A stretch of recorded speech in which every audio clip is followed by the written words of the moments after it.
Breaking news out of Ottawa, Canada. The Trump administration has just demanded a staggering $620 billion long-term aluminum supply agreement from Canada, and what happened next is sending shockwaves through global trade markets. We're talking about the world's fourth largest aluminum producer making a calculated move that could fundamentally reshape North American trade relationships for the next generation.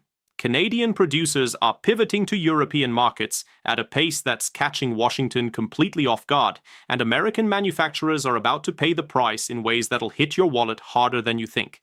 In the next 11 minutes, I'm going to break down exactly how this aluminum standoff threatens $23 billion in annual U.S. manufacturing output, why Canada's European pivot is already securing contracts worth $87 billion over the next decade, and which American industries are about to face crippling supply shortages that could force production shutdowns within 6 months. Here's the question nobody in Washington wants to answer. What happens when America's closest trading partner decides the risk of doing business with an unpredictable administration simply isn't worth it anymore? Let me paint you the picture. On January 18, 2025, Trump administration Trade Representative Sarah Marchetti delivered an ultimatum to Canadian aluminum producers during a closed-door meeting in Washington. According to documents obtained by the Peterson Institute for International Economics, the demand included fixed pricing structures 28% below current market rates, guaranteed supply commitments extending through 2045, and penalty clauses that would effectively transfer massive financial risk entirely onto Canadian producers. On January 20th, just 48 hours later, Rio Tinto Alcan announced a preliminary framework agreement with the European Aluminium Association worth $42 billion over 7 years. By January 22nd, Alcoa's Canadian division had confirmed exploratory talks with German automotive manufacturers for dedicated supply chains bypassing U.S. intermediaries entirely. Then, on January 23rd, the Aluminum Association of Canada released internal projections showing European contract values could reach $87 billion by 2035 if current negotiation trajectories hold. The Federal Reserve Bank of Chicago published an emergency analysis on January 24th, warning that American aluminum-dependent industries, from automotive to aerospace to construction, face potential supply disruptions that could cascade through supply chains affecting 4.2 million jobs. The Yale Budget Lab released supplementary research the same day quantifying potential GDP impact at $134 billion if Canadian aluminum exports to the U.S. decline by just 30% over the next 18 months. What we're witnessing right now is the unraveling of a 70-year trade relationship built on geographic proximity, integrated supply chains, and mutual economic benefit, all because one administration decided to treat America's most reliable trading partner like a hostile negotiating opponent. So how exactly does this work? Think of it like this. Imagine you've been buying high-quality ingredients from your next-door neighbor's farm for decades, paying fair market prices, and both of you prosper from the arrangement. Then one day you demand they sell to you at prices that barely cover their costs, lock them into contracts that transfer all financial risk to them, and threaten penalties if they don't comply. Your neighbor looks across town and realizes there's an entire community of buyers willing to pay fair prices, offer balanced risk sharing, and treat them with respect. That's precisely what's happening with Canadian aluminum and European markets. Canada produces approximately 3.1 million metric tons of primary aluminum annually, making it the world's fourth largest producer behind China, India, and Russia. Historically, 71% of Canadian aluminum exports went to the United States because of NAFTA provisions, geographic proximity reducing transportation costs, and deeply integrated manufacturing supply chains. The Trump demand attempts to leverage this dependency, assuming Canada has no viable alternatives. But here's what the administration miscalculated. European aluminum demand is surging due to aggressive electric vehicle manufacturing expansion, renewable energy infrastructure requiring massive amounts of aluminum for wind turbines and solar panel frames, and deliberate efforts to diversify away from Chinese supply chains following pandemic-era disruptions. According to the European Aluminium Association, EU demand is projected to increase by 4.8 million metric tons annually by 2030. and current European production capacity can only meet 62% of that demand. Canadian aluminum is premium quality, produced using 97% hydroelectric power, making it among the lowest carbon footprint aluminum in the world, exactly what European manufacturers need to meet strict environmental regulations. The economics are straightforward. Canadian producers can sell to Europeans at market rates averaging $3,200 per metric ton, or accept Trump's demanded rate of approximately $2,300 per metric ton with massive contractual risk. Transportation costs to European ports add roughly $400 per metric ton, still leaving Canadian producers with significantly better margins and far less political risk than locking into punitive U.S. contracts extending 2 decades. And it gets worse. Let me introduce you to Michael Patterson, a 53-year-old plant manager at Premier Automotive Components in Toledo, Ohio. Michael's facility manufactures precision aluminum engine blocks for Ford, General Motors, and Stellantis, employing 470 workers in a community where his plant represents the largest private employer.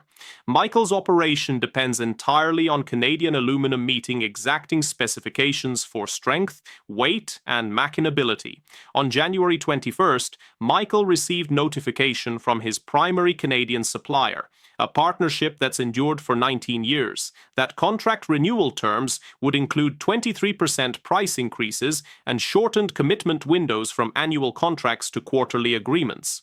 Michael ran the numbers. A 23% aluminum cost increase translates to a 14% increase in his overall production costs. His automotive clients operate on contracts with profit margins averaging 6.2%. Michael cannot absorb a 14% cost increase. He cannot pass it to his clients who will simply source from Mexican or overseas suppliers. Michael faces an impossible choice: accept financially unsustainable contracts that'll bleed his operation into bankruptcy within 18 months, or begin painful workforce reductions starting with 75 layoffs by April 2025. Michael told his leadership team last week that he's looked at every option and sees no path forward that doesn't end with either closing the facility or selling to a private equity firm that'll gut the workforce and move production overseas. Multiply Michael's story by 437 similar facilities across the American manufacturing belt, and you're looking at a cascading crisis that'll devastate communities already struggling with manufacturing decline. Let me introduce you to Jennifer Okafor, a 41-year-old aerospace engineer at Lockheed Martin's facility in Fort Worth, Texas. Jennifer's team designs next-generation fighter aircraft components where aluminum alloys meeting military specifications are absolutely non-negotiable. These aren't commercial-grade materials. We're talking about aluminum alloys that must perform flawlessly at 60,000 feet altitude, withstand temperature variations from -80 to +200 degrees Fahrenheit, and meet fatigue-resistant standards certified through years of testing. Canadian producers have supplied these specialized alloys to U.S. aerospace manufacturers for decades because they've invested in the precise production capabilities, quality control systems, and security clearances required for defense applications. On January 22nd, Jennifer's procurement team received preliminary warnings that Canadian suppliers are prioritizing European aerospace contracts, including agreements with Airbus, Dassault Aviation, and BAE Systems, because those contracts offer better terms and don't carry the political risk of sudden tariff impositions or contract renegotiations demanded by unpredictable U.S. policy shifts. Jennifer's team analyzed the situation, and the conclusion is devastating. If Canadian aerospace-grade aluminum supplies decline by even 20%, her facility faces production delays on the F-35 program that could cost Lockheed Martin $1.6 billion in penalty clauses and compromised delivery schedules to allied nations already frustrated by years of delays. Jennifer's personal nightmare. She's leading a team of 73 engineers, many of whom relocated from across the country specifically for this program, and she may have to tell them by summer that their projects are indefinitely delayed because the administration picked a trade fight with America's most reliable supplier of critical materials. The stress is eating her alive because everyone on her team knows these problems are entirely self-inflicted and completely avoidable. But here's the kicker. Let me introduce you to Robert Chen, a 37-year-old construction company owner in Phoenix, Arizona. Robert's company specializes in commercial building projects where aluminum is fundamental for window frames, curtain wall systems, roofing materials, and structural components. Arizona's construction boom, driven by population growth and data center construction, has made Robert's business incredibly profitable over the past 5 years. He employs 96 workers directly and supports another 200 jobs through subcontractors and suppliers. On January 20th, Robert's aluminum suppliers notified him that prices for construction-grade aluminum are increasing 31% effective March 1st, and supply allocations are being reduced by 40% due to Canadian suppliers prioritizing higher-margin industrial clients and European contracts. Robert has 7 active projects with fixed-price contracts totaling $83 million. He purchased aluminum futures to hedge against price increases, but those contracts only covered 60% of his projected needs, and they expire in April. The 31% price increase on his remaining aluminum requirements will cost Robert's company approximately $4.9 million that he simply doesn't have. His options are brutal.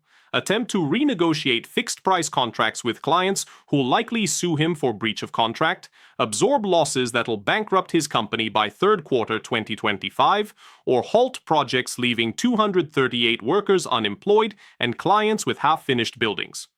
Robert met with his attorney and accountant on January 23rd, and both told him the same thing. He's facing business failure through no fault of his own, entirely because government trade policy created artificial scarcity in a market that functioned perfectly well for decades.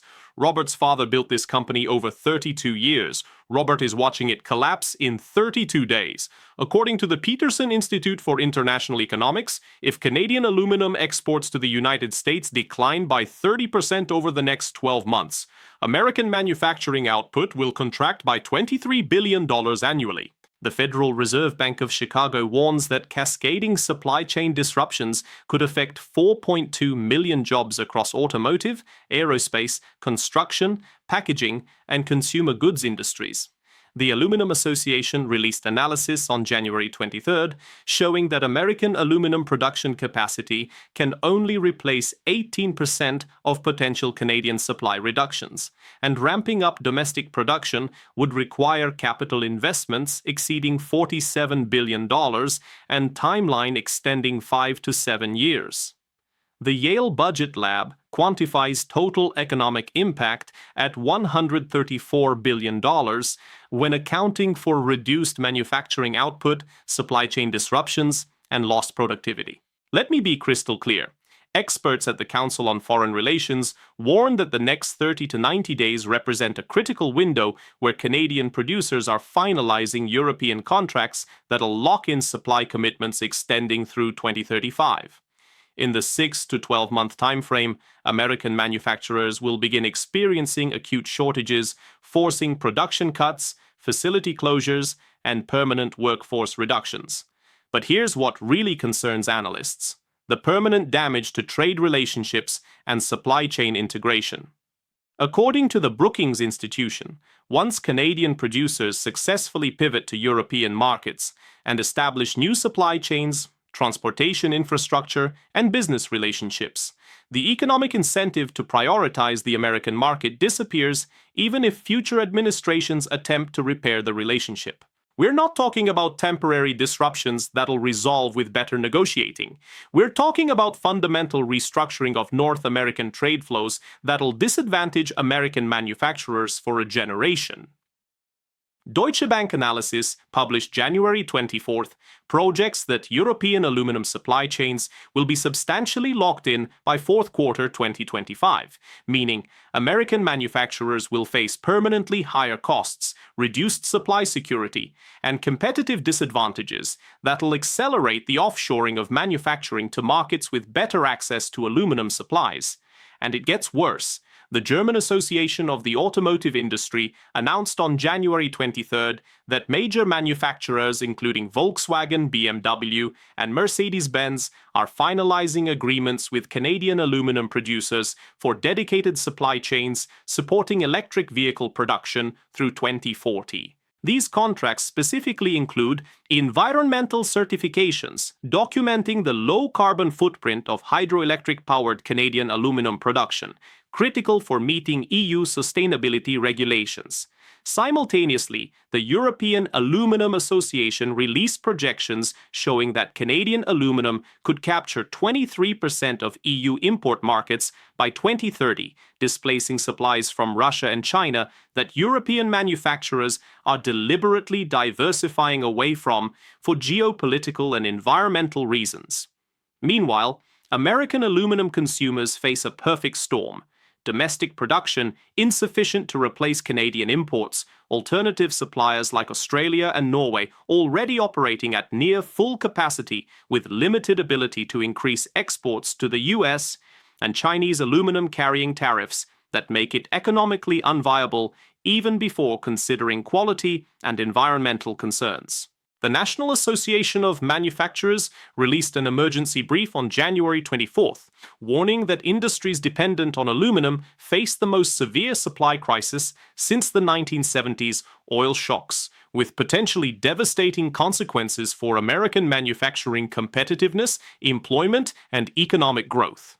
Industry analysts at Morgan Stanley project that if current trajectories continue, American automotive manufacturers alone could face production losses exceeding $17 billion in 2026.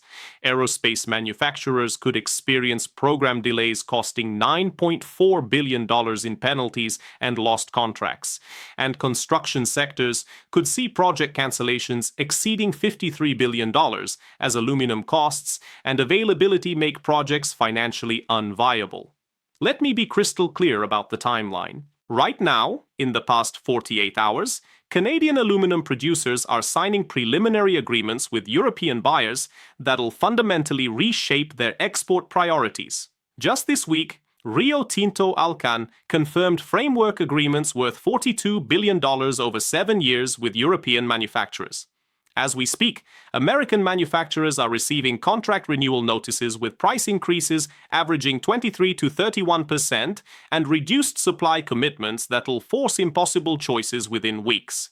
The data shows that this isn't a negotiating tactic or temporary market adjustment. This is a strategic pivot by Canadian producers who've concluded that European markets offer better economics and dramatically less political risk than continuing to prioritize an American market where government policy can upend contracts and impose arbitrary demands without warning. According to trade economists at the University of Michigan, the Trump administration's aluminum demands represent a catastrophic misunderstanding of modern global supply chains, where suppliers have options and buyers who abuse market position quickly find themselves without reliable partners. The Atlantic Council published analysis on January 24th, documenting how this aluminum standoff mirrors broader patterns, where the administration's confrontational trade approach is actively driving allied nations to diversify away from American markets, weakening U.S. economic leverage, and creating lasting competitive disadvantages for American industries. Let's recap the 3 critical points. First, who pays? It's not Canadian aluminum producers facing consequences from Trump's demands. It's Michael Patterson watching his automotive plant in Toledo face closure, Jennifer Okafor seeing her aerospace team's projects jeopardized, Robert Chen watching his Phoenix construction company collapse into bankruptcy, and 4.2 million American workers across manufacturing sectors facing job losses and wage cuts as their employers struggle with aluminum shortages and skyrocketing costs. Second, the scale with numbers. We're talking about Canadian aluminum exports worth $23 billion annually to the U.S., potentially declining by 30%. European contracts valued at $87 billion through 2035, locking in Canadian supply commitments. And total American economic impact, reaching $134 billion when accounting for cascading supply chain disruptions across automotive, aerospace, construction, and consumer goods industries. Third, the permanent consequence.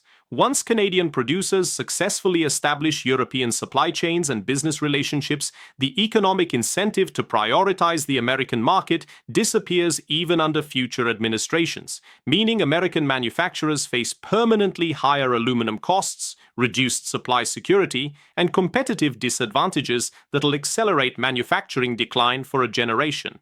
If this analysis provided value, please like this video, subscribe to the channel, and share it with anyone who needs to understand how trade policy directly impacts American jobs and economic competitiveness. Your support helps create content examining the real consequences of political decisions on working Americans. Here's what keeps me up at night. We're watching in real time as American trade policy actively destroys the competitive advantages that made U.S. manufacturing globally successful for decades. Geographic proximity to Canadian aluminum supplies, integrated supply chains built over 70 years, and reliable trade relationships that allowed American manufacturers to compete globally are being sacrificed for short-term political posturing that fundamentally misunderstands how modern global trade actually works.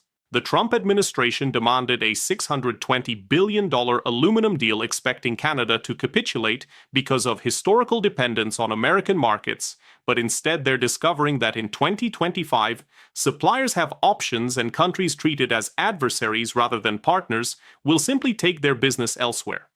The tragic irony is that American manufacturers, workers, and communities will pay the price for years, while Canadian aluminum producers thrive serving European markets, eager for reliable, environmentally responsible suppliers. This isn't winning.